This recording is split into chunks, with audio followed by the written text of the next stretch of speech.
Ал диқан ағайындар, 2025 жыл 11 сентябрь бүгін Ихан ауылындамыз.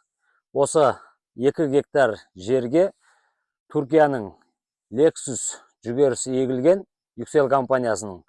Бұл Lexus жүгерісі 120-125 күн, 130 күнге дейін барады, пісу күні. Қазір өнім жинауға бір 2-3 күн уақыт қалды. Бұл почти дайын күйде тұр.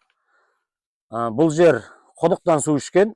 Биыл білесіздер, барлық өңірлерде су тапшылдығы өте қатты сезілген екен. Бұл ағамыз, диқан ағамыз мына қоляның басынан құдық ашып алып, ол сол құдықтың суымен 2-3 рет қана суғарған. Мінекей өнімдерін көріп отырсыздар. Бүгінгі күнде өнімі біреуден, екеуден салған. Өнімі өте тамаша, керемет болып тұр. Мына осы Lexus жүгерімізді Әбекең осы ауылдағы диқан ағаларымызға сатқан адам болады.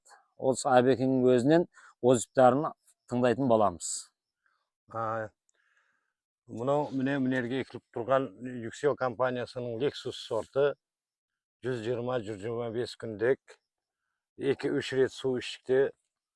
Суың тапшылығыдан әлде осындай болып тұр. Міне Құдай қаласа урожай жаман емес.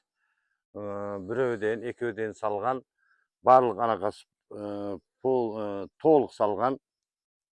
Барлығына осы сортты, Lexus сортыны кейінгі жылда екеуге рекомендация айтамын. Кеңес бересіз? Кеңес беремін, я, осын екеуге.